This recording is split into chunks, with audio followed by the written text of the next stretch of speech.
Right. So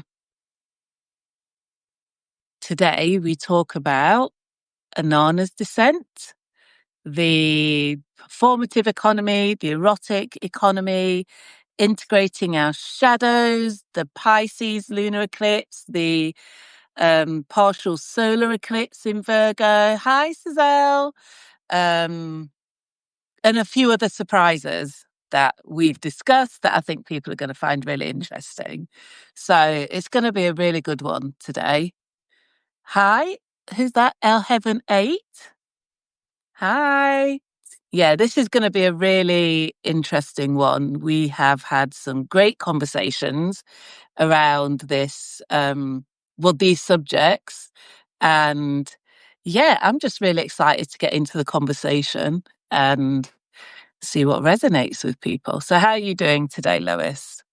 I am great. I feel like I'm far enough away from the past eclipse and I'm heading into the next one. So, Yeah. yeah. Yeah. It's definitely almost like the eye of the storm, isn't it? Mm-hmm.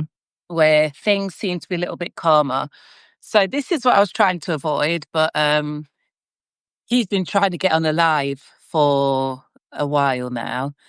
And for some reason is a little bit riled up. Tails wagging away. Say hi, Momo. Say hello. There he is. It's too cute. And he knows it. Are you going to get down or are you going to just like relax? It'd be so nice if you'd just relax and let me do my live. Wow. That wouldn't be Dog right. mums, if you feel me, just give me a thumbs up. So we'll give it a couple more minutes, see if other people get on. Hopefully people have received the notification. But yeah, so what we want to talk about today is just one of the aspects really of what we'll be discussing in the upcoming webinar that Lois and I are doing on the 28th of September, where we'll go really deep into the work, the erotic personal development work that Lois does, and we'll really be addressing whatever it is that's coming up for people. I think the idea of doing something like this is to allow people to participate, bit of a sharing circle vibe, to allow people to actually maybe like ask questions or just share what they've been feeling so they can get some reflection and really work through some of those patterns that are just like being surfaced, whether it's because of the eclipse or what's going on in your life because of other reasons. And so, so we want to do this almost like as a bit of a precursor, just to really share some of the ideas that we'll be exploring in more detail. So, Yeah. I think it's so different to experience it as an initiation almost instead of just hearing us talk about it. Right? There's yeah, so much nuance to it, while at the same time it's all like collective. So yeah, being able to experience it in that type of a container where we can actually go back and forth is such a different experience than just this. So I'm super excited for us to do that. yeah. So this is saying that my internet connection is unstable. Okay, Mama, well, you're going to have to calm down then. Okay, so I hope my internet holds out. We're having a storm here. We've been having a storm for a few days. So, okay, well, let's get into it. Let's do a little recap on the last live that we did. And because people will be able to watch the replay, hopefully more people will get on. But the last live that Lois and I did, we did speak about the fantasy, what erotic personal development is. I'll let you kind of give us a bit of a recap, Lois, on the last one that we did, and I'll speak about some of the feedback that I received after that. Yeah, I think we just covered basically my philosophy on shadow work and how we are shifting into an erotic economy, or what I call being erotically intelligent, where like up until this point, we've survived on IQ and EQ. And as we move into this new way of being, that's not going to be enough, right? And we don't need the levels of that any longer because we have chat gpt, right? We have all the Yeah. answers at our fingertips, so we don't have Yeah. to store that. So now we get to evolve into Yeah. a different way of being and begin to reclaim that erotic eros that has been um stripped away, I guess, for lack of a Yeah. better word, was Yeah. since mythology, which is why we always Mhm. end up, all the way back to mythology and using Right. astrology and all of that to really look at what's happening. Yeah. And yeah, we talked about how we have an unconscious operating system that's Hmm. developed during childhood in order to survive. Yeah. And I think we'll get into that here in a bit of how this eclipse corridor is really asking us to just take that off. Yeah. And yeah, so Yeah. Yeah. I think some of the feedback that I received was just the idea that, understanding the fantasy can really help to identify some of the patterns, like the shadows that we're all so good at avoiding and not wanting to look at. And I think in today's life, we really want to talk about the shadow operating system, but rather than looking at the archetypes, which we did last time, this is more about how we can identify shadows and how we can begin the integration process where in our conditioning, whether it's societal, familial, cultural, to perform and be a certain kind of person and show up in a certain way, we're often conditioned to abandon like parts of ourselves, right? To abandon who we feel most comfortable being, to abandon some of our truth, usually in the name of other people's comfort and, showing up as what we should be. And so today, I think talking about the mythology, we're going to talk about Inanna and Inanna's descent, which is one of the oldest myths that we're aware of. And it is the myth of Inanna, who's the goddess of fertility and love, but also the goddess of war, and how we can almost look at the myth and the story of Inanna and see how that can play out in our own lives and how we can almost like use that as a bit of a blueprint for some of the work that we can be doing around our shadows. So I'll hand over to you, Lois, to get started. Um, yeah, and I'm excited to talk about it today. so I think Cheryl can fill in the the traditional myth of Inanna, but what Hmm. I prescribe to is the version that is most related to how we operate today and how it's such a reflection of what women are going through right now. So the traditional story has Inanna and her sister, Ereshkigal, Yeah, right? And Inanna is the queen of the upper world, and Ereshkigal is the queen of the underworld. And at some point, and I'm not even sure I know what triggered Inanna to decide that she wanted to go into the underworld other than to reunite with her with sister. her sister. Yeah, yeah, So, in my version of it, I believe that Ereshkigal is not her sister, but her shadow. right. And that in order for her to become queen of the upper world, she had to split. And she had to Mm. send all of the parts of her that were not acceptable in the upper world into the underworld to live, right? Hmm. Just like we exile our own shadows in order to be accepted, loved, not abandoned, right? Belong, all of that. I think that's what happened, or that's what this is a metaphor for at the Yeah, very least. yeah, And in her descent, she had to travel through 7 gates to get Mhm. to her sister, basically. And at each gate, she was stripped of something of meaning. And it was Yeah. all external, right? Hmm. So it was her crown, her jewels, her breastplate, her ring, her bracelets, and finally, at the very end, her robe. Hmm. And through that, she was allowed to meet her sister. And at that point, her sister didn't say, "Oh, I'm so glad you're here." Right. She Right. actually killed her Yeah. and hung her on a hook to rot, right? Yeah.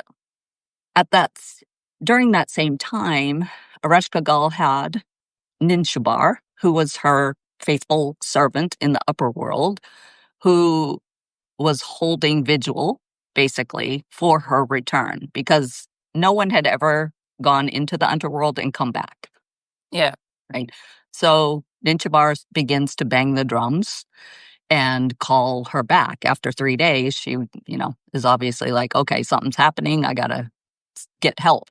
And she went on knocking on all the doors of the gods, and they all turned her away and said, "No, sorry, we can't help you."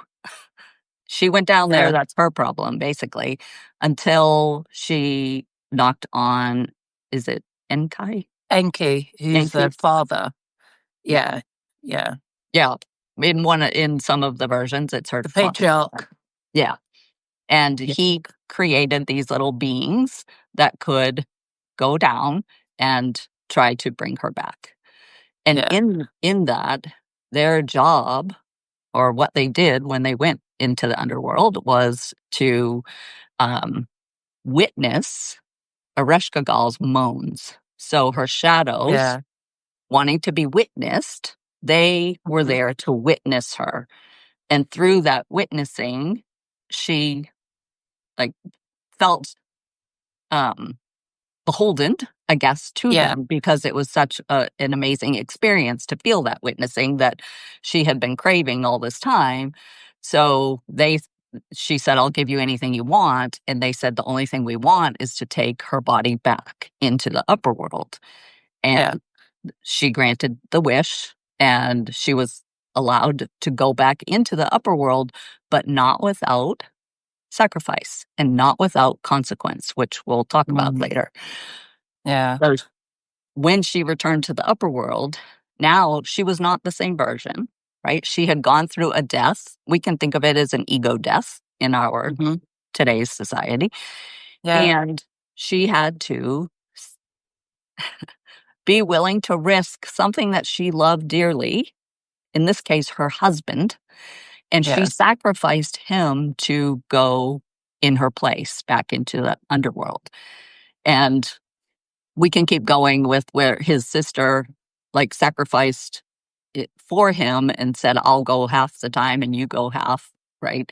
There's all of that. But I think the most that we're talking about here today is the power of the witnessing, the descent and stripping of all of the things of meaning, The right? external. Yeah. Right. Her crown, right? Where she thought, this is my power that I'm Yeah. taking off.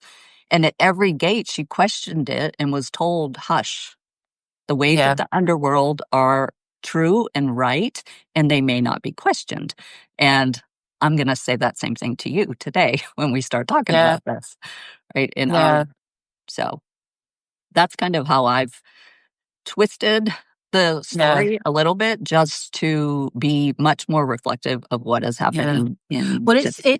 it's interpretation, isn't it? And I think the beauty of mythology is that we are given these stories which have been passed down, and Inanna was one of the Sumerian myths. So one of the earliest versions of writing that we've ever had. Sumeria is what we would call Iraq now. It's in that kind of region. So this is the 3,000 year old myth, and there are other hymns to Inanna, and the whole idea of Inanna for the the culture and the civilization at that time was that they were praying to the goddess of fertility so that they would have plenty of crops, right? They were praying to the goddess of like love so that there would be they would know when it's time to couple, right? So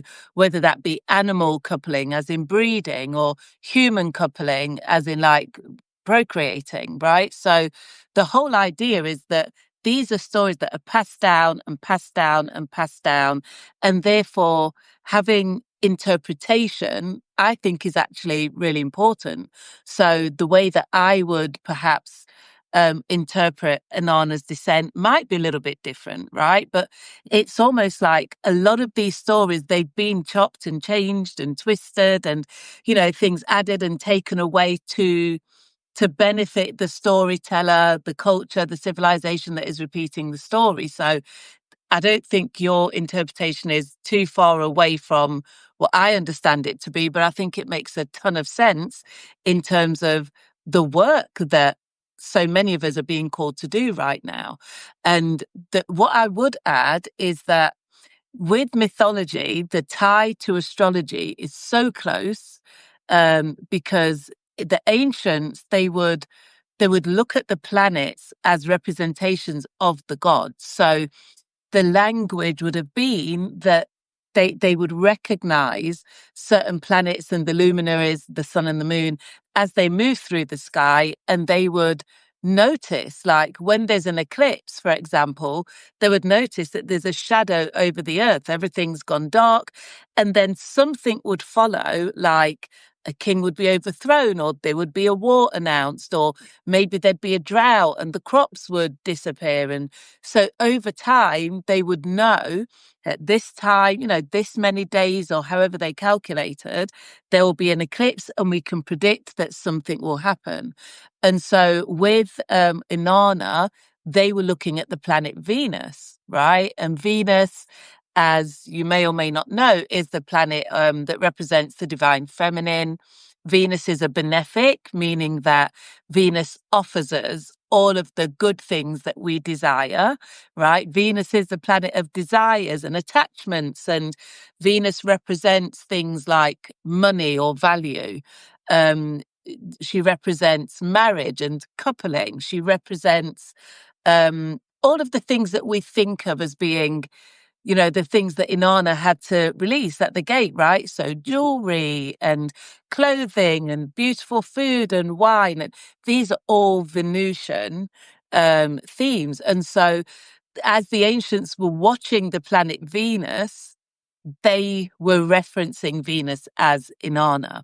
And there are lots of mythology around Venus, like, she's Aphrodite in the Greco-Roman traditions. But what's interesting about Venus is that Venus follows a certain cycle where call it every 2 years, she will retrograde.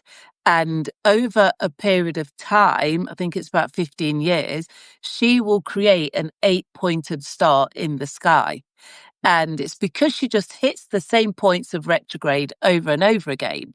And so even in the myth, they said that Inanna had an 8-pointed crown on, which actually references the cycle of the planet Venus. So in Christianity, in the Bible, Venus retrogrades for 40 days and 40 nights. She dies, as in like Inanna's descent, or just like going into the underworld, which is essentially she's just not visible in the sky. And then she rises again as the morning star. And if you are of a Christian background or you've read the Bible, you know that that's the reference to Jesus, where he goes into the wilderness for 40 days and 40 nights and, he disappears and then he dies and rises again. So this whole pattern, which is the pattern of the planet Venus, is really common in many myths and stories. And, so people have often watched the planets and given them meaning. And Inanna's descent, or just the story of Inanna, the idea of Inanna, the goddess of like love, fertility, but also war, is tied very closely to the cycle that Venus, the planet Venus, follows in the sky. And when when I was doing some research to get onto this call with Lois, um, something really interesting came up for me, and Lois and I have spoken about this, so we'll get into it a little bit. But Inanna is very much represented in the Barbie movie, which came out a couple of years ago. Now, the interesting thing about Barbie is that it's a doll, an adult doll, it's a woman, right? And Barbie was launched and became popular during a Venus retrograde in, I think, 1959.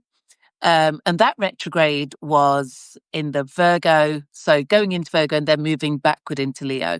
So retrograde just means that the planets appear to move backward, but they're actually just slowed down and standing still in the sky. But it looks like that because we're still moving. And the lady that wrote the Barbie movie, her name is Greta Gerwig.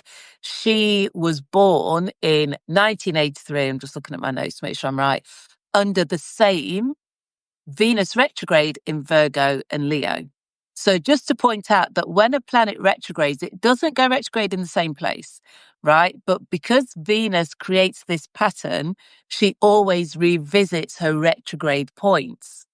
So it's actually super symbolic that these retrogrades were the Virgo Leo retrograde. And then the Barbie movie came out in 2023 when Venus again was retrograde in Virgo to Leo. So this lady who claims to have not referenced the Inanna myth used so many points of Inanna's descent in the Barbie movie. So one of the themes of Inanna is that she's constantly thinking about death. Why? Because her twin sister or her shadow was in the underworld. So it was this constant thought process like, what's happening down there? I wonder if I can die and come back. Like this common theme of dying. And there's a scene in the Barbie movie where everyone's partying and having a great time. And Barbie suddenly goes, does anyone ever think about dying? And it's like, yeah, like what on earth? So the fact that there are so many references to Inanna, and this lady was born under a Venus retrograde, which is almost like embodying the mythology of Inanna's descent because of the pattern of Venus. And if you follow astrology or you understand your birth chart, you know that your birth chart is the blueprint of who you are and the life you've come here to live. And it's literally a snapshot of where the planets are at that exact moment that you're born. So when we think about things like the Barbie movie and the other cultural references, it gives us context around how the Inanna myth can actually play out in real life. So you don't have to take it so literally. This is about themes, it's about interpretation, it's about having a little bit of understanding that we all at some point will go through this cycle of like dying, whether we die to self, which is an ego death, whether a part of our life appears to die so that we can start a new cycle, whether it's the fact that we've come across a certain like shadow that has been waiting to surface. And so we then have to kill something off in our lives to really integrate that shadow. This is just a really common cycle that so many of us go through. A lot of us enter this cycle. If we lose somebody, we go through grief, right? Grief is one of those emotions that takes us deep into the underworld, where a lot of the things of the world are just irrelevant. You lose somebody you love. You don't care about your car, your job. You don't care about your jewelry. You don't care about going out drinking with your friends. You are in grief and therefore take an underworld journey. So I just thought that the Barbie connection was really powerful. And I haven't watched the movie. I just did quite a bit of research on it. But for anyone that's watched it, I know that it was a big cultural moment and there was lots of talk around feminism and that kind of thing. But to see how this myth has been highlighted throughout the movie, I think is really fascinating. What are your thoughts, Lois? Because I know that you did a bit of work around the movie when it came out. Yeah, I looked at Barbie's human design to see like how that played out, and it was exactly how they portrayed her in the movie. I was like Wow. so close to, and I can't remember. I really want to say that she was some type of manifesting generator in the, of course, right? She had to be with all of her careers, but Right? She just does it all. that's right. But yeah, I found, and I'm gonna go back and watch it now that you've pointed out this Anana connection, so that I can see it through a totally different lens. Because I was Yeah. just watching it for entertainment at the time, right? Not knowing. But I did immediately recognize how much it depicted the patriarchy and how even the men weren't aware that they were operating under these patriarchal rules. Yeah. So yeah, it was super enlightening Yeah. to I just watch. think it's always fascinating when, because sometimes speaking about things like astrology and like shadow work and, all of these, which can feel quite heavy and overwhelming. If this is something that people are just exploring or just getting into, I think having something to look at where you can now follow a different thread or different themes can just bring that into like present day context. Like I'm a huge believer in making these practices super practical, relevant for modern life. And I don't necessarily like to live in an abstract world. So I don't want to speak over people's heads, right? I just think that if you can kind of like watch a movie that is quite fun, that has a ton going on in it, right, culturally, but see these points where Barbie literally falls out of her own heaven, like Anana, lands on earth. She can no longer wear heels, right? So she goes through her own seven gates, right? She has this fall, which is what a descent is about. And it's not a fall in the respect of like, oh my gosh, your whole life has crashed, even though that can happen, like a dark night of the soul experience. It's literally about how and the ways in which we allow ourselves to go really deep and look at those things that we have been avoiding, right? That we've been told not to do, not to look at, not to be, the things that have been demonized, right? So, whatever that is for all of us, it's the idea that we have to fall, we have to descend to go and look at those things rather than stay in our like heads a little bit and be, well, I'm light filled, right? I don't do anything that I shouldn't do, and I'm just such a good person all the time. It's okay to embrace those things that other people might find challenging.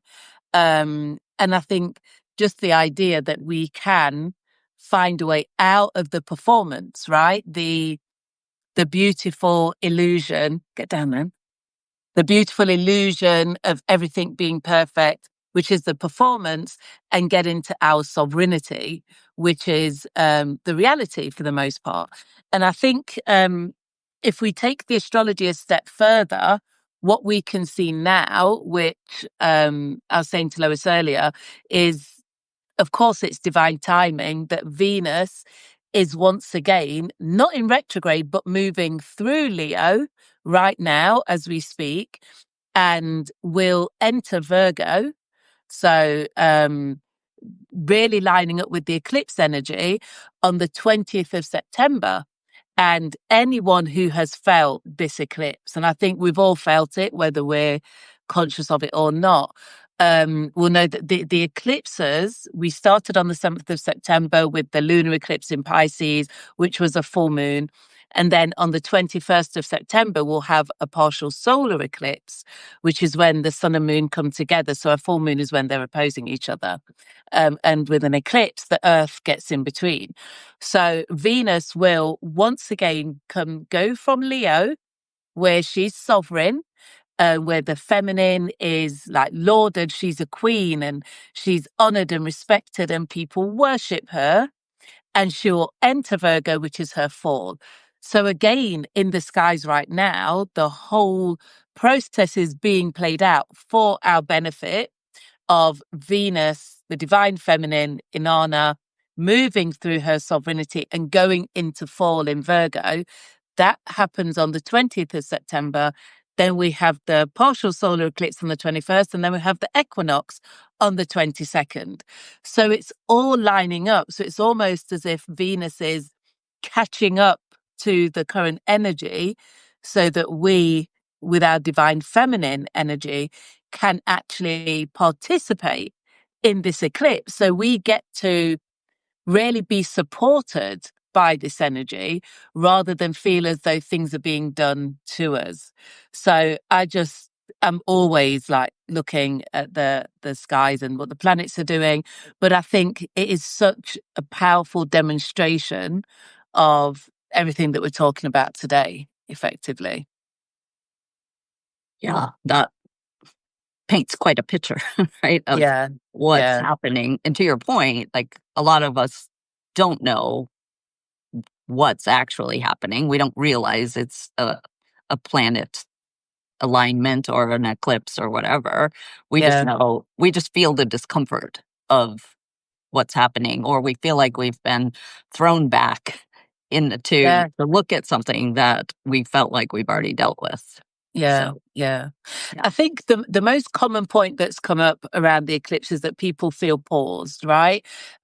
People are feeling like they're waiting for something's on hold. And this lunar eclipse in Pisces was all about emotions. So there's a ton of emotion coming up. A lot of people are feeling, disgruntled, frustrated, angry, sad, whatever it is. Not necessarily the more pleasant emotions, I would say.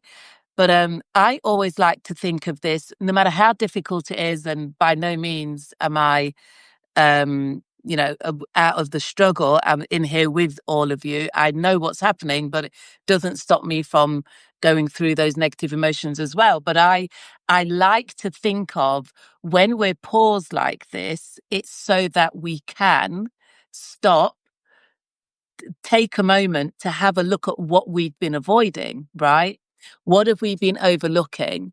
What is the pattern that we have been perpetuating that actually never served us and certainly will not serve us moving forward? So the eclipse energy is really profound. It's very intense. Everybody feels it.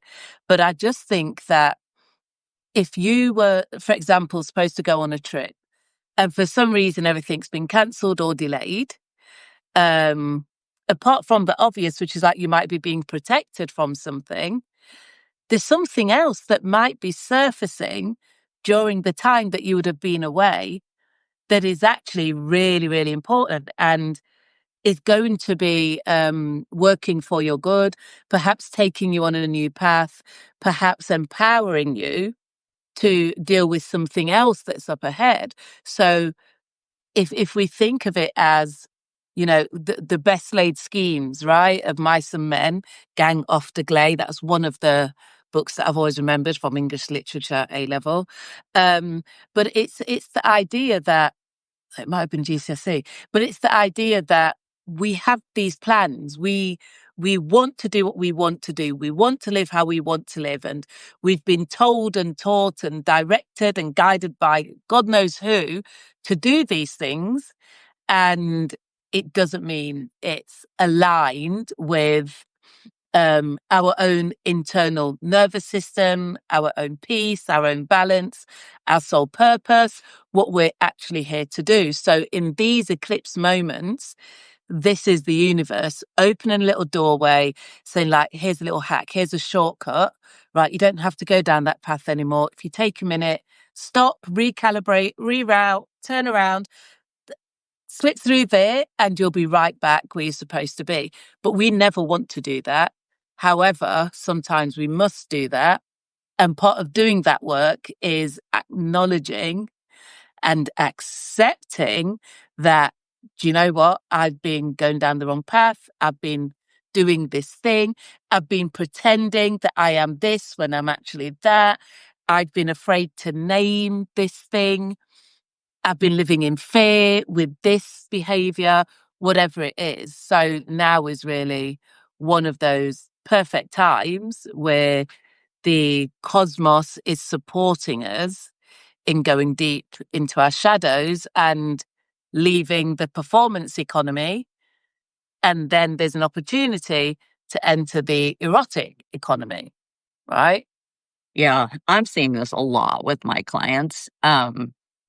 What I believe that this eclipse is asking us to do is to take off that survival identity once and for all, Mm-hmm. right? We've been stepping our toe in and out for a few years, it feels like right now. Yeah.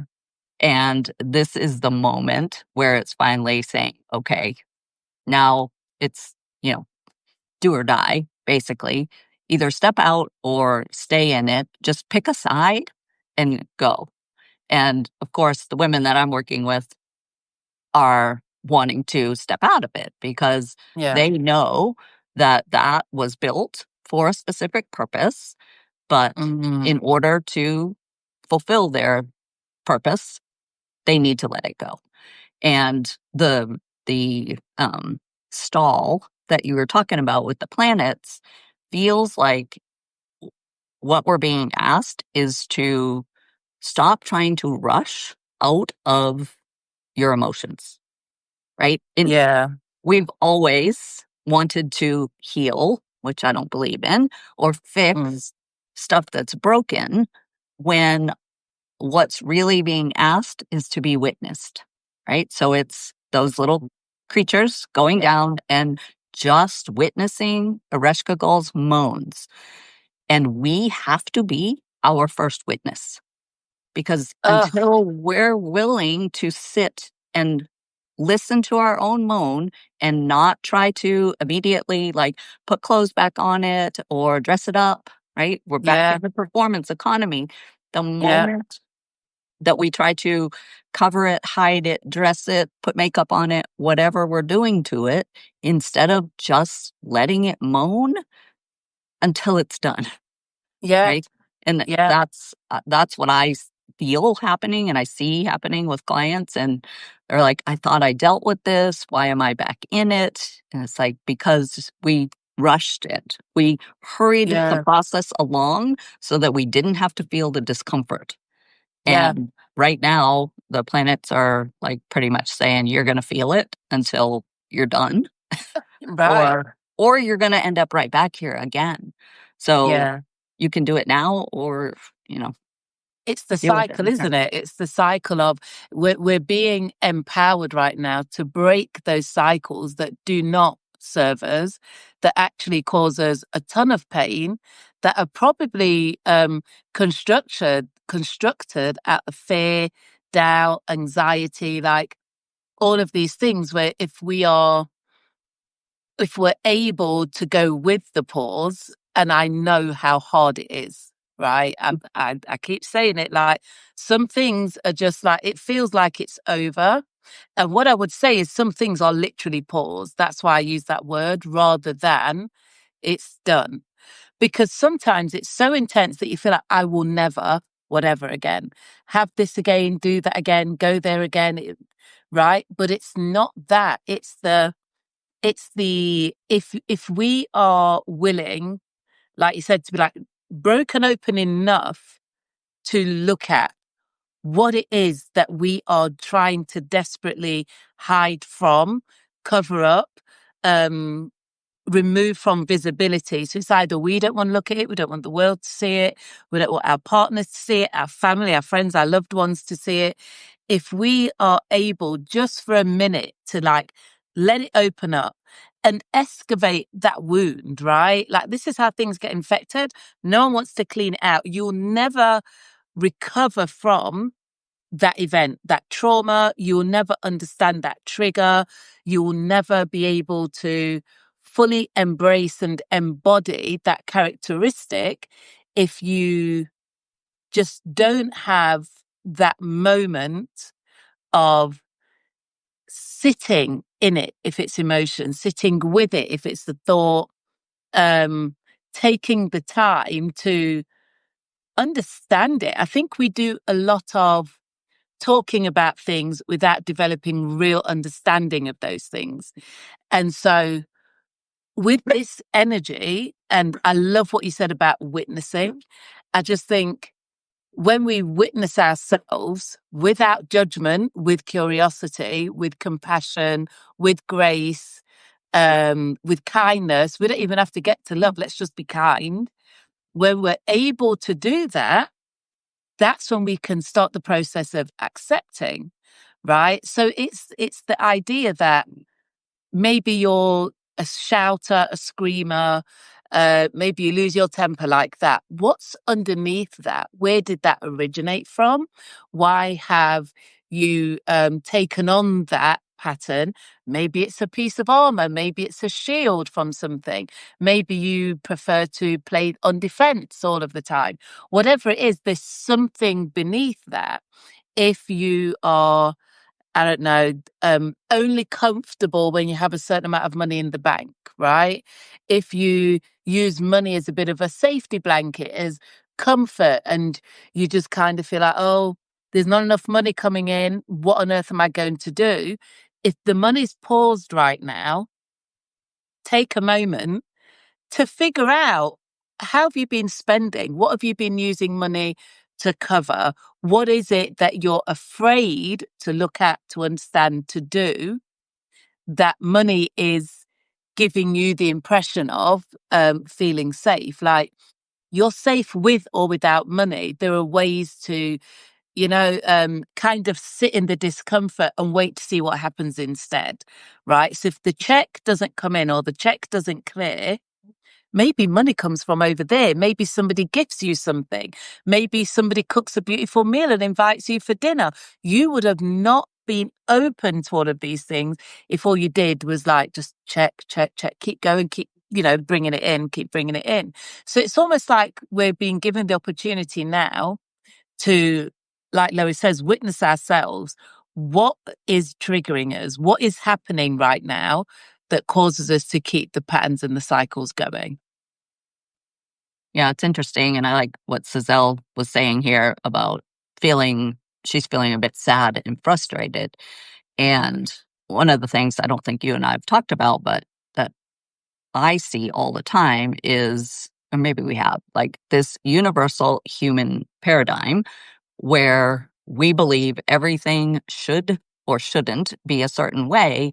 And the minute it's not that way, something has gone wrong, right? And Yeah. then as humans, like we like to do, we have to place blame somewhere so that we can remain the victim, right? So it's either someone else did it to us, the thing itself was bad or wrong, or we messed it up.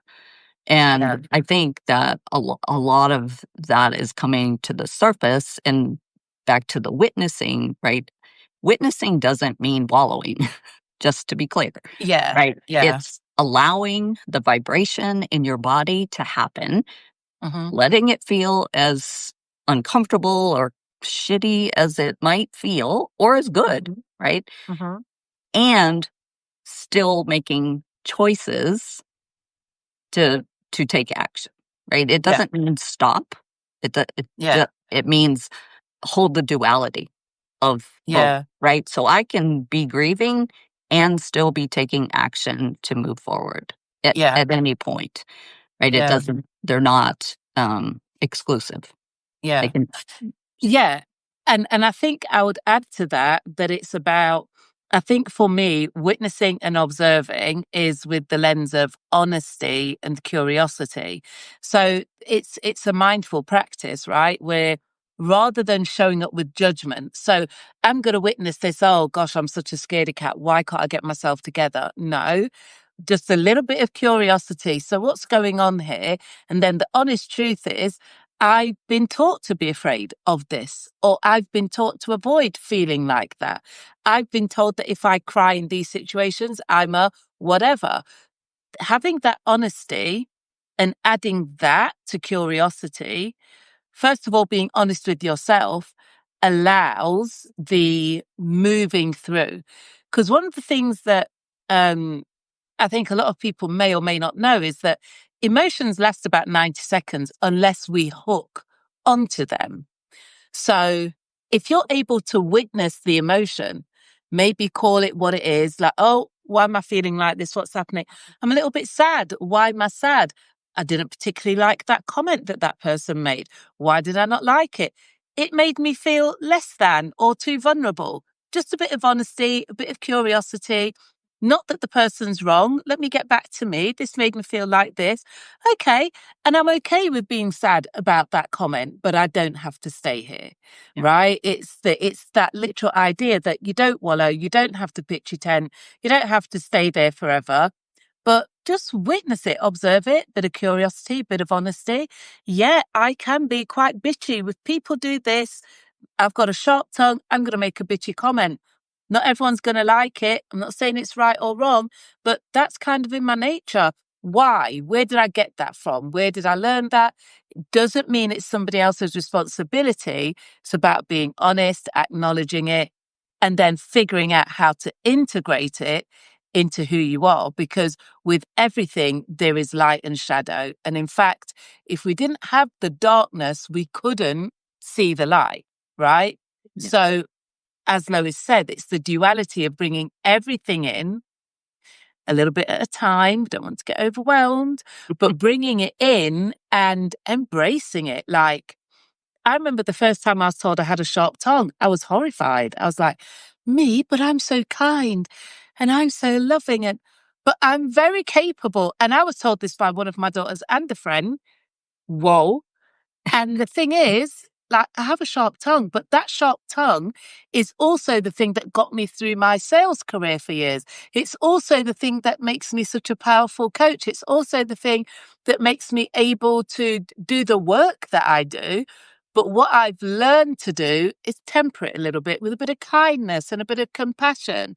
However, in real life, if somebody's overstepping a boundary, that sharp tongue is activated and it's working and doing what it needs to do. So it's like, I didn't want to accept that, but it is part of my truth. I've got Venus in Leo. Yeah, my grandson calls me scary mouth. Anybody that knows me knows that, right? I will shout, I will put you in your place, but at the same time, I'm very capable of being encouraging and loving and kind and compassionate. I can be all of that and I can flow along the spectrum. That's just a reality of who I am. And I love that about myself. I just do. Because Probably it why, works really well in a Janet Jackson concert, right? Being the loud screamer. Yeah.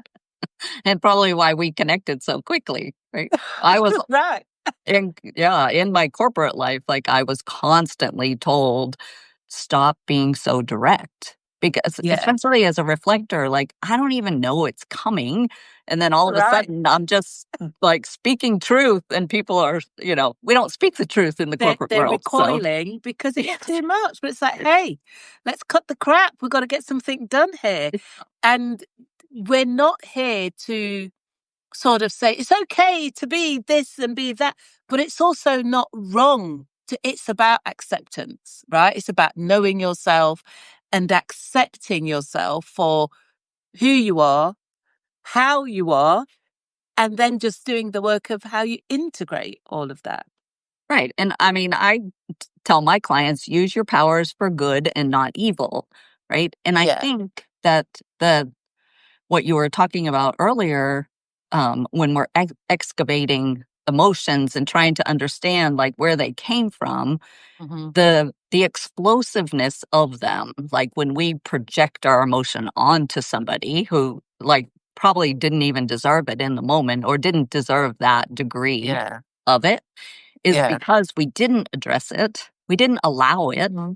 to just have its 90 seconds because Yeah. literally that's all it needs. In the moment, we made it wrong, made it bad, like did Yeah. shamed it, whatever. And Yeah. so then it like, I always think that I have this filing system in my body. And it's like, oh, there's an angry moment or a rage that I didn't express. So let me go get in the rage room. And then when the room reaches full capacity, it just busts open and it makes Yeah. it really hard for us to figure out what caused it because Right. it's multiplied or amplified so much by then that it's hard to get to And it's really painful, right? Because now I got to go Yeah. back through all of those incidents to figure out where did this even come from? Yeah. And using money in your example is brilliant, right? Because money is the greatest amplification of who we Of are. where you are. Yeah. Yeah. Of your Yeah. energy. 100%. Yeah. Yeah. So I just think that the work that you do is like just so profound and so powerful in terms of helping people to get to this understanding of self, this acceptance of self. And then the real work behind all of that is the integration, right? And I have a couple of clients where I've touched on this. This isn't something that I kind of lead with, right? A lot of my work is I follow the client. You show up, where are we going? Like, what is it that you're um, working on right now? What is it that that is coming up for you that you need to be held through?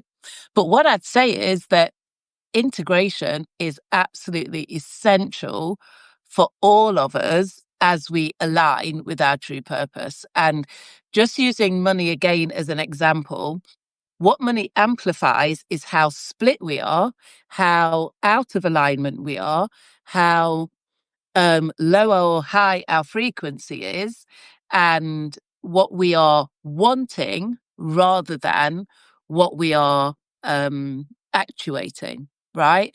So when we stay in wanting, we're in lack. If we're in a lower frequency, the money either comes that way, which means it brings in all of the emotions of the lower frequency. So I was having this conversation the other day that when money is transferred, because this is how money works, it goes from person to person, economy to economy, it brings with it the emotion that it left with. Right. And I have in the past said to clients or potential clients, you're not ready to work with me. You've got some work to do because I don't need that money that comes with this stress and heartache and what's that phrase that robbing Peter to pay Paul? Don't give me that money. Give me the money that, and we don't always have control over it, but as soon as I'm aware of it, I'll like pause it, like bring in the money that is joy filled, where you're like, thank you with gratitude. Like, thank you that you are able to do this for me. I'm really happy to make this exchange. Right. And this is why people say things like, fast money, easy come, easy go. If you get money from this, it's bringing this karma with it. It's true. So a lot of the times we have these different amplifiers, like sometimes it's the person we're in relationship with, sometimes it's people at work, sometimes it's money, sometimes it's food, whatever it is, that really mirrors back to us where we are in our own energy field. And so that's why it's so great when we get a pause, whatever's been paused, if you travel to avoid and run away from your day-to-day problems, there'll be no traveling in this time, right? If one of your tools for processing is driving, that car might break down and there'll be no diagnosis. Go walk, right? It's almost like let's get to the root, to the real cause of what is showing up in your life, just so that you can have awareness. You don't even have to do anything sometimes. It's about being aware that when I'm afraid, when I feel overly exposed, when I'm ashamed or I feel guilty, I do this thing to make me feel better. And maybe you just don't have to do that anymore. So figuring out what's going on and then making peace with those parts of you that are in the shadow. If we go back to Innana's descent, it's the opportunity there is to really take those things that might have been demonized and figure out how to integrate them and really embrace them. So do you want to speak about integration a little bit, Lois? Sure. I just want to touch on something that you just said too. First, is Mm-hmm. in this descent, Mm-hmm. what in modern day, and probably what she was facing, is we're not asking you to strip away anything that is really you. We're stripping away all the layers that have been piled on top of you that you Yeah. felt attached to or that you needed in order to survive in the performance economy. So we're talking about identities, we're talking about titles, maybe salaries, like as we've been Yeah. on a money train here. Like it Hmm. could be money, it could be love, it could be love in the sense of conditional love might be Yeah. stripped away, right? There's so many things that Validation is a big one. yeah, that we have integrated as Yeah. and believed were who we are when Mhm. they're just layers of false masks, right? Yeah. Preventing us from getting to who we are at the core. And the fall, like the descent, I always say you're falling into yourself, right? You are Mm. there to catch you, even if you don't have evidence of it when you start the descent, Yeah. right?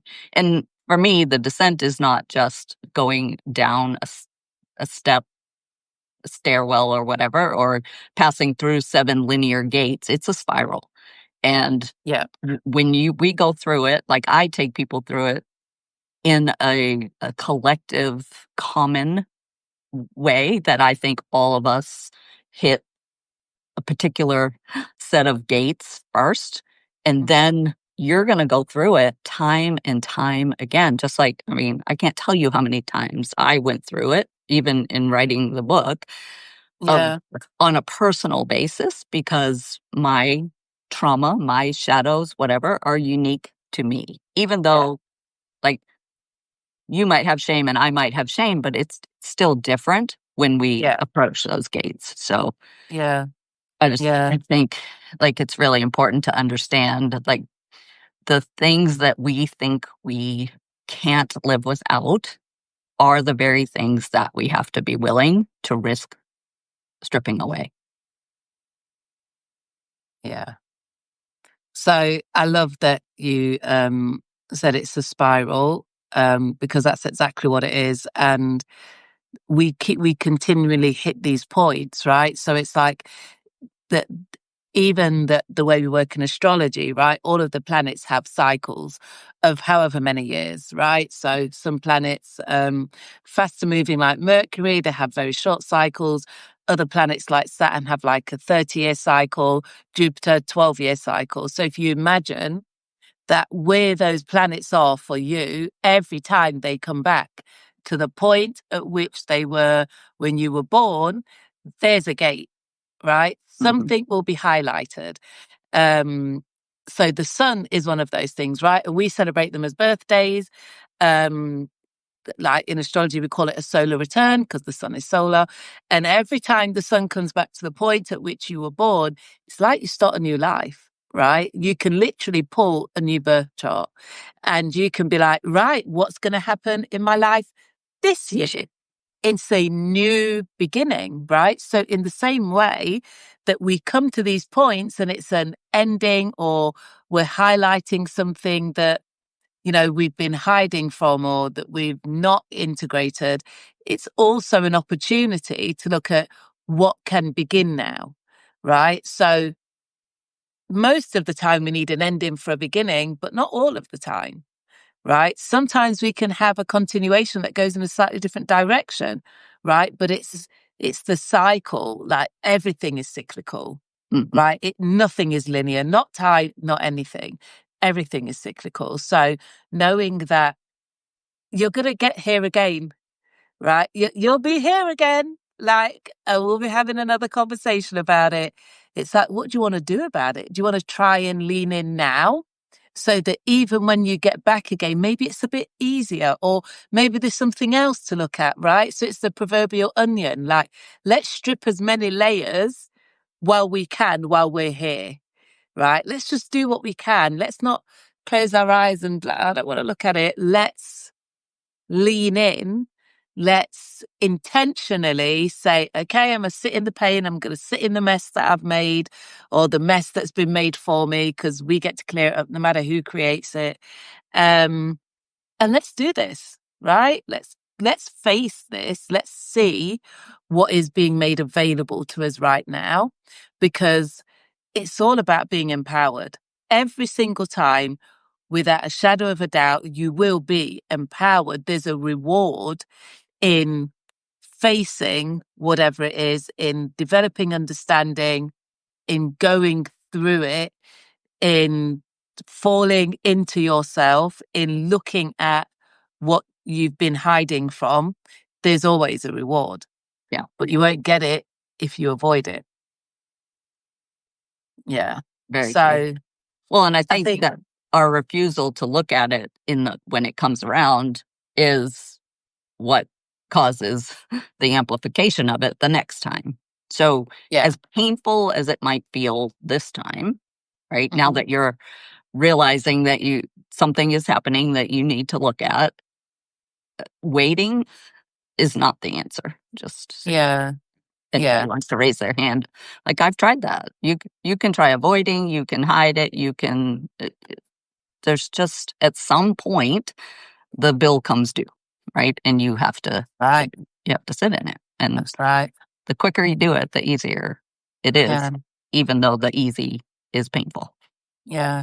And just to add a little bit of clarity, the idea of really like integrating your shadows, looking at where you've been performing, is so that you can go from the performing of life and the performance economy to being sovereign, right? And speaking about sovereignty, that is about being your true self, understanding your true heritage, like who you are here to be, the lineage that you come from. And that isn't just like how you're born in the earth. It's like, your lineage could be, are you a teacher? Are you a healer? Are you a performer as in terms of like entertainment? Are you a writer? Like whatever it is, but allowing yourself to really get clear on who you are, what you're here to do, and coming into acceptance of that rather than whatever was dictated to you as a child, or just by society, right? So it's that old thing where, like so many people grow up with this thing of what your parents want you to be, and they've been training you since childhood. And oh, you're so flexible, you should be a gymnast, and you're like, I hate gym. Or oh, you're such a great talker, be a lawyer, and you're like, I just want to tell stories. Like it's about getting into that place of true sovereignty. Yeah. Yeah. I, integration is interesting, right? Because sometimes it is just the witnessing and allowing it to actually, I think it's not telling a story about it in any form, good or bad. It's allowing what is, right? Yeah. So my directness, right? Hmm. People shamed me for that or said that Yeah. that was bad. I shouldn't do that. I hurt people's feelings, which is impossible to do. But I believed it, and I took on that story and said, "Okay, I should be quiet. I shouldn't speak up when I feel things or see things. Like, even if I can make something better, they don't want me speaking." So I stopped, right? Yeah. And it's the integration that's happening now or has happened as I've gone through all of this is I my my voice is valid. Hmm. I just might not offer it unless you ask me for it, right? Or you Right. give me permission to tell you. It Yeah.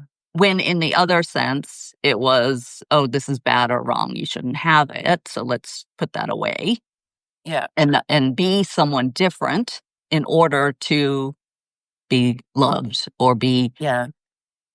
accepted or whatever." Yeah. So I think integration is it's interesting to think about it from the point of view of I'm not really adding anything in. I'm just allowing for feeling or a way of being that I am to exist without judgment from me first as my first Yeah. witness. And then should anyone else judge it, I can allow their opinion, their feeling, whatever, and it's still me still not tell a story to myself about it being wrong or bad. And that's Right. like how I teach people to start looking at these things, right? When you're little and your parents are like, "Oh my God, like you never stop talking. Would you just be quiet? You talk too much." Mhm. We tell the story of, okay, in order to be loved, I have to talk After, less, yeah, right? yeah, That it's bad if I yeah, talk. And we associate those two until we become adults and yeah, have choice, right? Because when you're little, you don't have a choice. You're just trying to survive your parents. That's what we're here to do, right? yeah, And as an adult, now I get to choose, do I want to talk as much as I talk and not make that mean anything, even if you're uncomfortable, yeah, right? yeah, So I have to be willing to risk your discomfort in order for me to hold my sovereign or plant my flag, right? yeah, On my, a core value or whatever it is that we're trying to hold, right? And in this sovereignty, what we're trying to do is create a set of rules that we want to honor and live by for ourselves. And we're willing to plant that flag and say, I don't care what anyone else thinks or says. mm, This is who I am, and this is how I'm going to operate. This is the boundary I'm going to hold for myself. And let the let the consequences come, and I'll yeah, take responsibility for whatever they are. mm, And like that's all it is. And like it sounds so simple, but it's so hard to do because we have all of this coming from every direction telling us that's wrong or you can't do that. Like telling when we're little and they say, "Oh, look, you hurt little Johnny's feelings." That's yeah, bad, right? No, I didn't hurt Johnny's feelings. I honored mine. I yeah, was mad and I wanted to hit him. And yeah, he's crying. He needs to figure out his own feelings.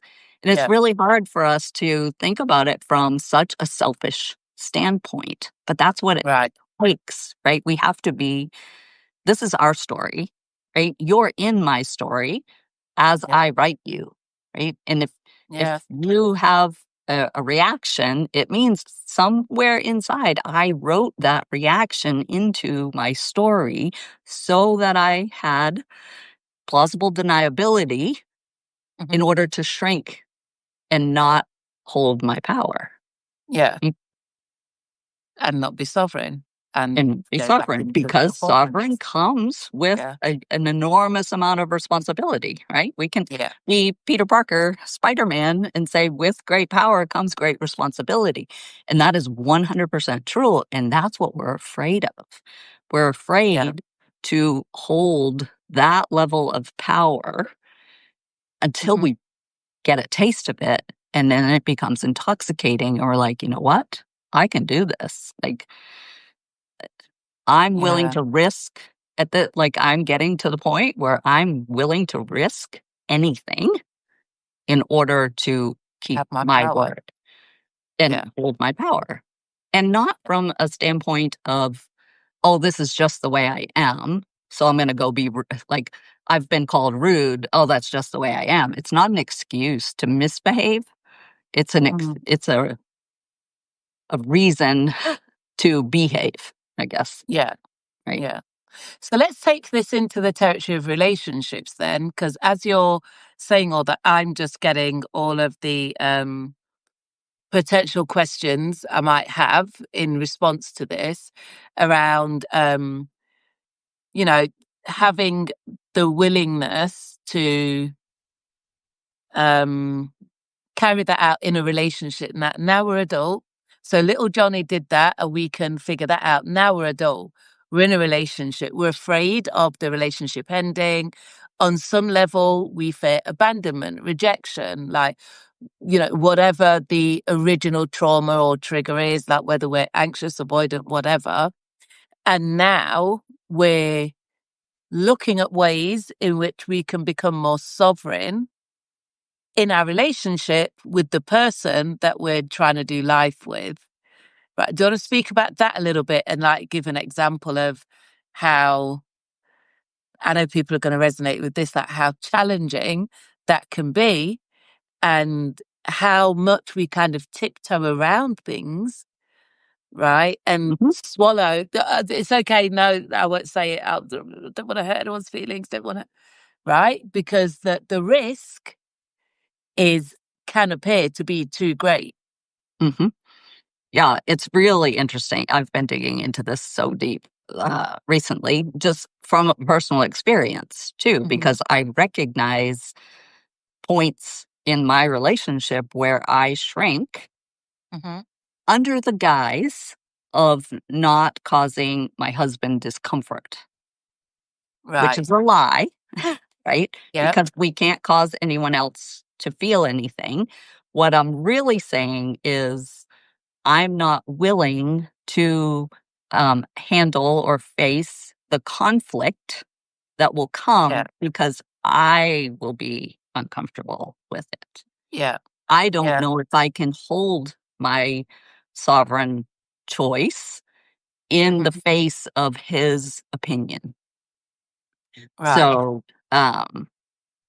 in relationships, first of all, we all chose our partners. Yeah. Our shadow operating system chose our partner. Yeah. Sovereign us didn't. It was Yeah. the person, the part of us that needed someone to validate the story that we were living under. Yeah. The And survival, the performance, exactly. the archetype or whatever it is that we are in that moment. So Yeah. That you're gonna make me feel really good about my choice of how I'm living my life. Here you come, but now you're gonna do something else.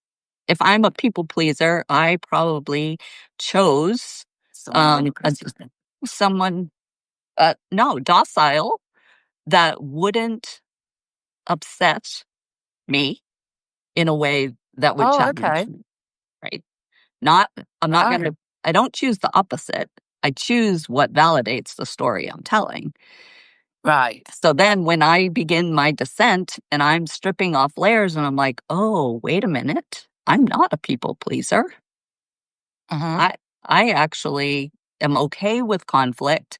Now he is like, "Whoa, wait a minute. Why are you so argumentative? Why are you always challenging? Why are Right. you all these things?"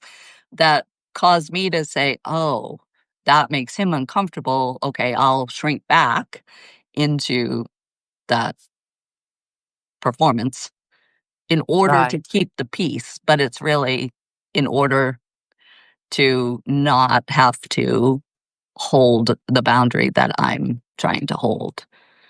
Mm-hmm. And Okay. I see it all the time. And even in friendships, right? It's all the Yeah. same. It's So it's the we, echo. yeah. Yeah. It's like the Yeah. whole 5 people that you spend the most time with are the ones that are going to either reflect who you Validate want to be or or yeah. who you are, validate who you are. Yeah, yeah. So if anyone's got any questions that you want myself or Lois to answer, please feel free to like post them.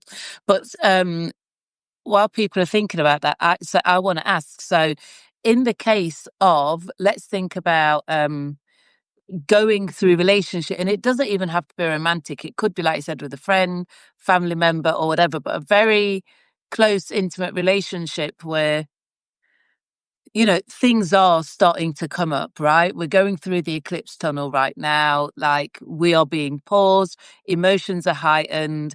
We're halfway through, right? We've still got a ways to go before we get the full clarity and we're ready to move forward with whatever.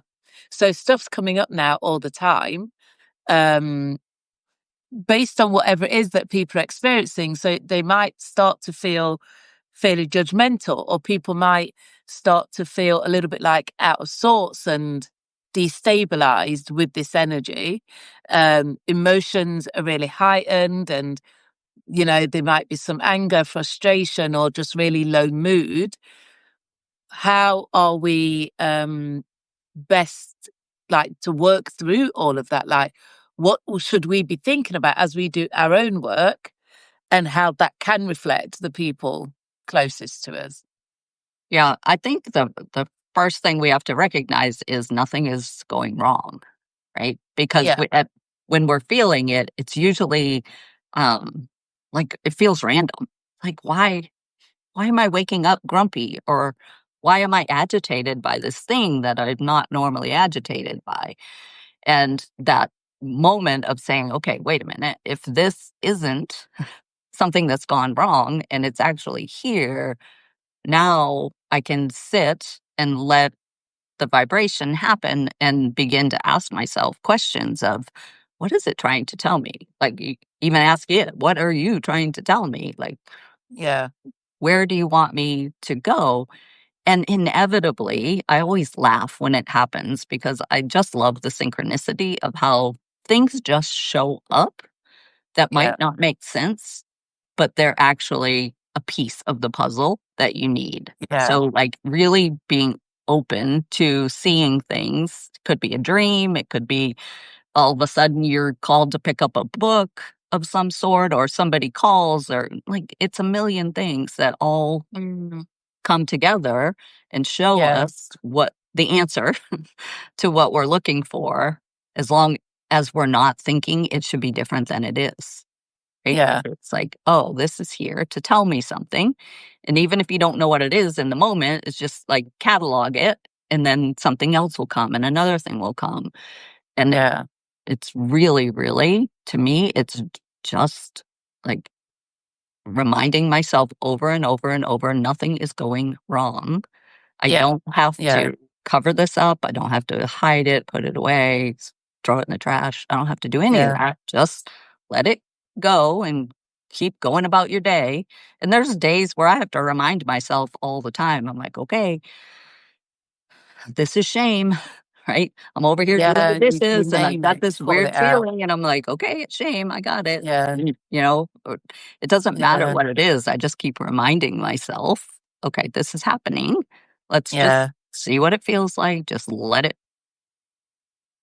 Let it, reverberate through me yeah, until it either delivers me to the answer or it dissipates because it was witnessed enough that it doesn't even need attention anymore. yeah. And so when we have these reflections and things are coming up, at some point we will get some clarity around something. And now we're in a position where maybe we do have this pattern of being a shouter or very direct. We've got a reflection here now. Some things come up and you're like, whoa, I get it. Okay, so this I'm uncomfortable with. This is why this keeps coming up. Now I understand why I'm uncomfortable.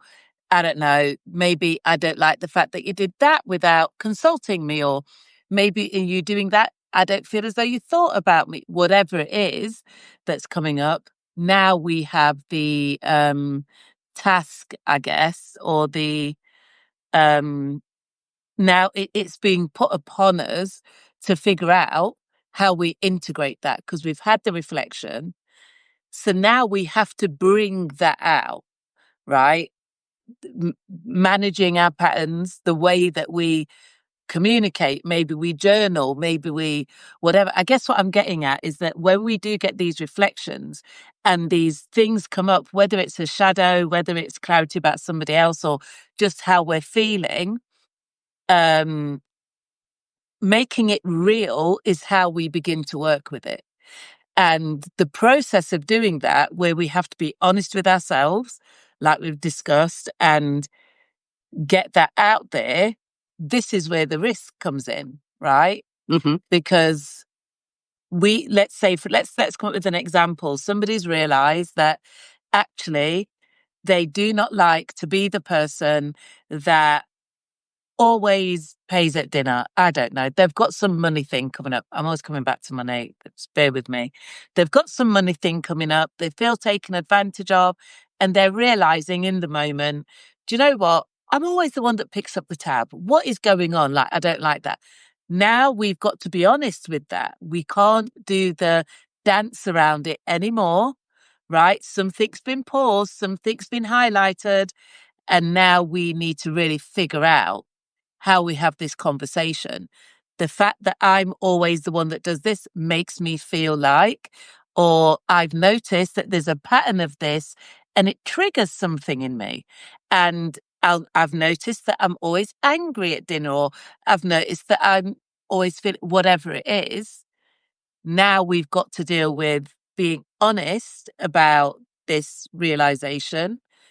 And then we've got to figure out how or what, if anything, we do with it, because there is a risk now. There's a risk of dealing with this thing that has surfaced. Yeah. So I always eroticize it. I Right. look at, so if it's the bill example, Mhm. right, of I am always picking up the tab and it's making me angry, or Yeah. like it's making my bank account not what I want it to be. Yeah. I look at how, like, in picking up the tab, what Mhm. about that turns me on? What makes me wet, excited, right? A lot of time it's I'm controlling the perception of the people I'm with by looking like I'm the martyr or the giver or whatever. And Yeah. then um then I exaggerate it. So in my head, I like over exaggerate that emotion so that I can laugh at it, right? Because we have to Okay. have the levity within ourselves to be able to do this work. Like you can't do it. I don't think you can do it as a solemn, like strict being. You Right. have to be able to bring some levity to it. And then I decide, like, what is the secondary gain that I'm getting here? And that's What we're usually, getting out of it. Yeah. yeah, that's Yeah. usually the real thing behind it, right? Of Mhm. I'm afraid to be seen vulnerable and say, "Hey, you know what? I can't afford to pick up the tab this week." Right? I don't want to say Mm. that because what will you think of me? And like Yeah. really getting down to those types of deeper underlying re- reason behind the action itself. Yeah. And that's why I think eroticizing it is the easiest and most fun way for me to look at it and say, you know Mhm. what? I get off on your approval. Yeah. And Yeah. and now I can decide and do the inner work of saying, is that what I really want to be known for? Right? If Yeah. I'm actually trying to manage your perception, do I want to be known for that? Or Mhm. do I want to laugh at the fact that I know that's happening? And now I get to choose, me, conscious me, gets to Yeah. choose whether I'm picking up the tab or not. Because Yeah. I can still sit there and laugh and go, I could get really turned on by throwing my credit card on the table. But Yeah. my sovereign self knows I have these goals and I'm not going to, right? Yeah. And then Yeah. we surround ourselves, like, again, back to our shadow choosing our friends. We surround The people that will ourselves make with you pay, people pick up the who tab will all the time. Right. expect it, right? Yeah. Yeah. Yeah. So, So what you're saying is, and correct me if I'm wrong, is that again, back to self, it's your work to do. There isn't really anything for anybody else to do in this. This is about you getting really deep with it, going within and just saying, what is it? What is it that I get out of this? What turns me on about it? What is it that gets me wet and excited every time I do this thing? And while I'm getting clarity that I'm upset about it, I'm angry about it, what have I done to create this in my life so that I do keep getting turned on by it? What is the part of it? So it's almost like dissecting it. What part of it am I getting something out of? Right. That is where the honesty really comes in. Like, just be really honest, actually. Like, my ego loves it that I can always pay and mhm, pick up the tab. But my sovereign self is like, hey, We're supposed to be working towards this goal. This is now conflict. But the honesty and the actual risk is whether you decide to do the work with yourself or not. It's not about anybody else. It's about Well, what you now understand. that and the risk of, am I willing to hold my sovereign stance in the face of Potential humiliation, rejection. judgment, rejection? Eh, Yeah. What is more important in that moment? And I don't even care what you choose. Like, you could choose to pick up the tab and to Yeah. say, I'm not willing to risk that. My Yeah. only caveat is when my clients say that, I'm like, that is absolutely fine. You get to make those choices. And now at least you're making it from a very aware, Conscious. conscious Yeah. standpoint. But now you don't get to play victim to that choice. You That can't come back and that's say, the kicker. oh, I Yeah. just have to every time because I can't, you know, stand in my own power. No, no, Yeah. no, No no. one's forcing you. Uh-uh. You've created it. You're the one that gets excited about it. You're the one that gets a kick out of it. And you're the one choosing whether you do it or not. Exactly. So taking full responsibility, like you said, that is again taking your power back with full knowledge and awareness and stepping into your sovereign self and then do whatever it is you choose to do. It's not about blaming other people. This is the point at which we choose, do we now have an argument, blame somebody, or do we go within, do that work, that deep like inquiry into self and come up with the truth, Mhm. right? And you'll feel it, right? You'll know if you like went against the sovereign decision that you were making, it's Yeah. extremely painful. Like, Yeah. it's you feel it in your body. You feel yourself recoil or retract.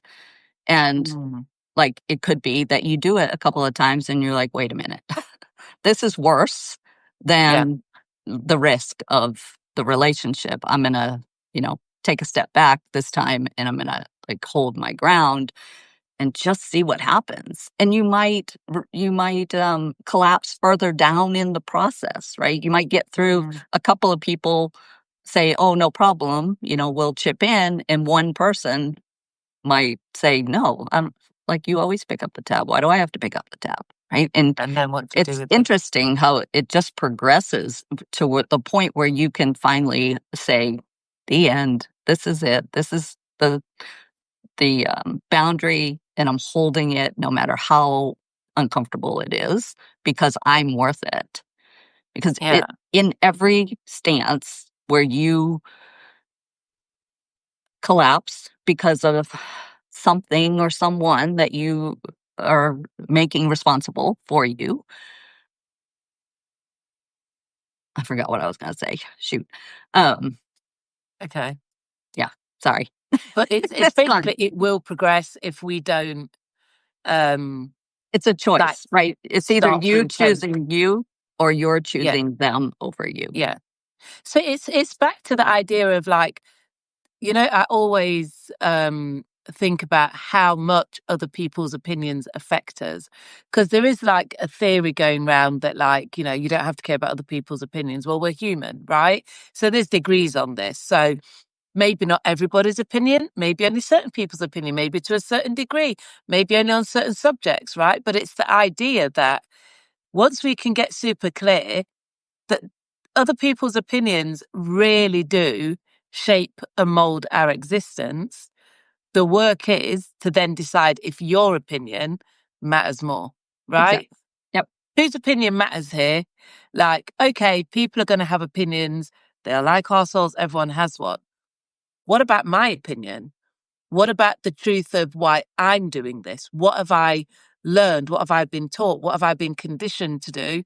So, what do I now get out of this behavior that is being surfaced and brought into focus? And can I be honest about that? And then, what is my choice once I've got that clarity? So, at all times, it kind of comes down to whose opinion matters the most. Exactly. Yeah. Yeah. See, I think it's fascinating. I do want to just speak a little bit about the event coming up on the 28th. Do you want to give us a little overview so people know exactly what to expect? Because tickets are on sale. They're only $17. You can find the link on my Substack at the bottom of the post. I'll be posting it again. We're going to keep sharing it so that people know. And we want as many people as are willing to join. So we want to have a nice group on board. So do you want to tell us a little bit about what people can expect, Lois? Yeah, so it'll be more of this discussion, right? More of performance versus power, or the erotic economy and what that means. Um, More of Innana's descent in real life, right? We'll get to experience, we'll kind of take you through maybe one of the gates and Yeah. let you experience it in real time and see what surfaces, what questions come up. It's just a really great way for you to um, be witnessed in Yeah. in a safe space, and like really experience your power, maybe for the first Yeah. time ever. Yeah. Or at the very least, begin to excavate the stories that are deeply ingrained within, that you can Mhm. begin to take off. Yeah. Yeah. But And totally experiential. It's not going to be a PowerPoint presentation of, no, it's you know, group work, isn't it, yeah, really? I mean, I think the idea is that people get to sample what it is to work with you for a start. I'll definitely be adding my perspective. And I just think there's there's so much power in sharing circles where people who are like-minded come together and hold space for each other. So as much as Lois and I will be hosting or leading, like doing this work as a group, you start to find your tribe, you start to find other people that are mirroring and reflecting things back to you, but you start to hold space for each other, right? And it just becomes so powerful because the work is accelerated in a group scenario, I find. And I'm not making any promises or guarantees, but if you are really experiencing something where you feel a little bit stuck with it and you're not quite sure and you don't know how to really pull that through or even get clarity on what it is, and you're really ready and you're like sick and tired of this, like this pattern's come up so many times, like this thing, the cycle, it's here again. And the eclipse tunnel is really emphasizing, highlighting, and shining a light on that thing for you. Then for $17, you get to come and sit with a group of other women, really talk about these patterns, these shadows, and whatever it is that's coming up for you in particular. Yeah, and we hold space for you to go through that, to get the clarity, to get the release, to take ownership and responsibility of what you can control and where you have power, and step into sovereignty. Like we all deserve to really figure out where we are sovereign, where we are empowered, so that we can move forward in ways that align with where we actually want to be and what we actually want to have happening in our lives. So I just think it's a great opportunity to do something that is a little bit different. I love Lois's methodology. And you have published a book recently. Will your book be available by then? it'll be available the next day. Okay, amazing. So you can pre-order. And it is called, Think and Grow Wet. of course. So yeah, so it will be a great opportunity. So please, I'll share the link under this video. So go ahead, book your seat and register. But in the meantime, if anyone does have any questions or you want to get in touch with myself or Lois, I mean, you're on my Substack, Beyond the Veil. And Lois, your Substack is Um, Personal development erotica. Personal Development Erotica. So, so any questions, any feedback? I personally love to hear people's experiences and what they think. We're here to be of service and to share our knowledge and understanding with you. So, I look forward to seeing all of you, some of you, and lots of other people join us on the 28th of September. So, is there anything else that you'd like to kind of like say, Lois, before we wrap up? I just think like our timing for that event is perfect, right? Because now Yeah. we've been through the whole eclipse corridor, the Hmm. equinox has happened. There's probably a lot of clarity that people will have established and come through in that time. And this is the perfect spot for you to bring that and be witnessed in it. And like, we can help you Yeah. step fully into it and Yeah. really shed that last bit of performance as you Yeah. move forward. So. Yeah. Yeah. It's going to be super exciting. And I just want to make one more announcement before we go. On Saturday, the 20th, I will be co hosting with Kelly Hunter a webinar, another sharing circle, and it is about emerging at the threshold of the equinox eclipse. So, Kelly and I will be going through the astrology, all of the energy, and offering guidance. I'll be offering some deep intuitive guidance, and we'll be really speaking about what this eclipse means for all of us, the energy, what we can expect, what is being offered to us. So I know that a few people have bought tickets already. If you haven't got your tickets yet, they are available now. There's a note with my link. There is a post on my Substack, and that will be shared during this week as well. So that is actually on Saturday the 20th. So just about a week away. So register for that and get your tickets for that as soon as you can. So thanks for joining us, everyone. I hope you found this useful. This was a lot of fun talking about Innana and Barbie and Venus and shadows and scary mouth and shouting and screaming, all of the things Money. that we all do.